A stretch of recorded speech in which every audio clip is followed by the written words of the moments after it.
Assalamualaikum warahmatullahi wabarakatuh. Perkenalkan semua, kami dari salah satu kelompok di 10G. Kami di sini akan membahas mengenai dua jenis solidaritas. Dalam video ini kami akan mencakup tokoh pencetus, pengertian, ciri-ciri, perbedaan, dan contoh. Sebelum itu, izinkan kami untuk memperkenalkan diri terlebih dahulu. Nama saya Rifda. Dan saya Melinda Rika Putri, absen 24. Nah, materi yang pertama adalah tokoh pencetus. Tokoh pencetus dari solidaritas mekanis dan organis adalah Emil Durkheim. Nah, Emil Durkheim lahir pada 1858 hingga 1917. Emil Durkheim adalah salah seorang sosiolog yang berasal dari Prancis yang dikenal sebagai Bapak Sosiologi Modern. Emil Durkheim mempelajari bagaimana masyarakat bisa saling bersatu meskipun terdapat perubahan sosial dan perkembangan zaman. Nah, selanjutnya adalah pengertian solidaritas. Pengertian solidaritas menurut Emil Durkheim adalah solidaritas seperti perekat yang mengikat individu ke dalam masyarakat. Emil Durkheim membagi solidaritas menjadi dua, yaitu solidaritas organis dan solidaritas mekanis. Nah, selanjutnya saya akan menjelaskan mengenai solidaritas mekanis.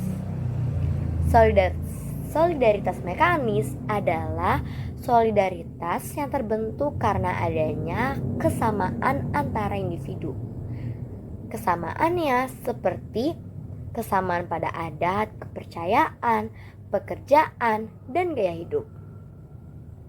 Solidaritas ini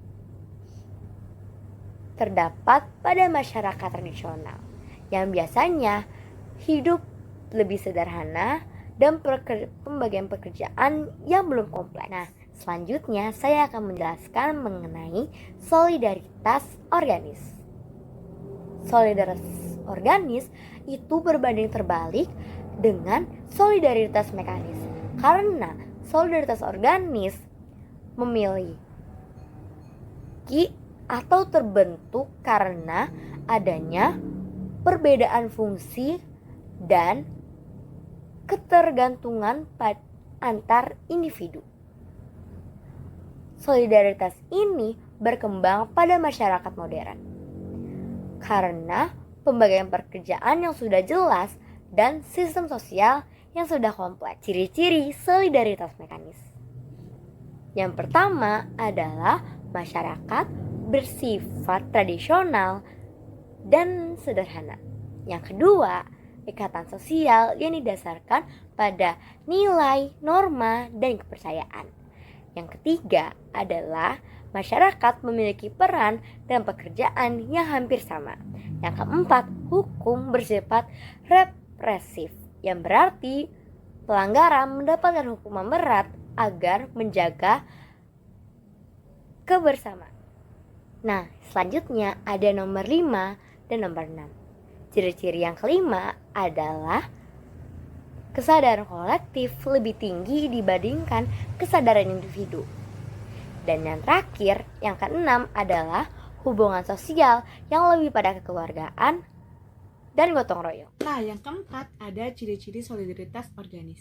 Yang pertama, masyarakat bersifat modern dan maju. Yang kedua, ikatan sosial muncul karena saling ketergantungan antar individu yang memiliki perbedaan pekerjaan dan fungsi. Yang ketiga, setiap orang memiliki keahlian atau spesialisasi kerja yang berbeda. Yang keempat, hukum bersifat restitutif yang bertujuan mengembalikan keseimbangan sosial, bukan menghukum. Yang kelima, kesadaran individu lebih penting daripada kesadaran kolektif. Dan yang keenam, hubungan sosial didasarkan pada kerjasama profesional, bukan karena kesamaan adat.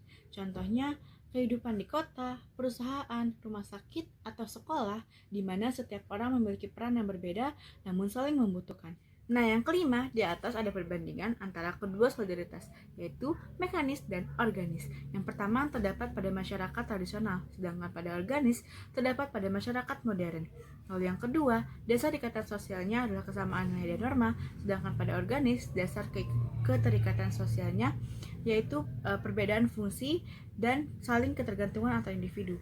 Lalu yang ketiga, pembagian kerja belum ada atau masih sedikit, sedangkan pada organis pembagian kerja sudah jelas dan teratur sesuai keahlian masing-masing.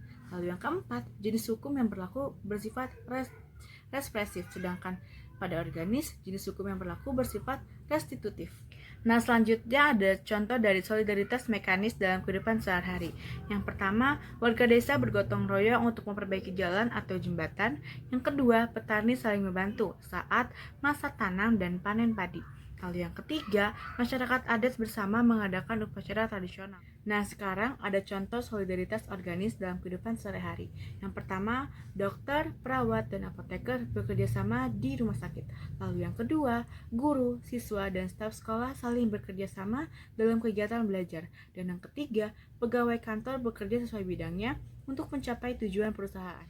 Akhir kata, perbedaan bukan alasan untuk terpecah, tetapi menjadi kuat untuk saling melengkapi. Seperti kata Emil Durkheim, masyarakat akan menjadi kuat jika setiap individu saling terikat dalam solidaritas sosial. Sekian video mengenai solidaritas dari kami. Mohon maaf bila ada salah kata atau penggunaan kata yang kurang mengenakan. Akhir kata kami ucapkan wabillahi taufiq wal hidayah. Wassalamualaikum warahmatullahi wabarakatuh.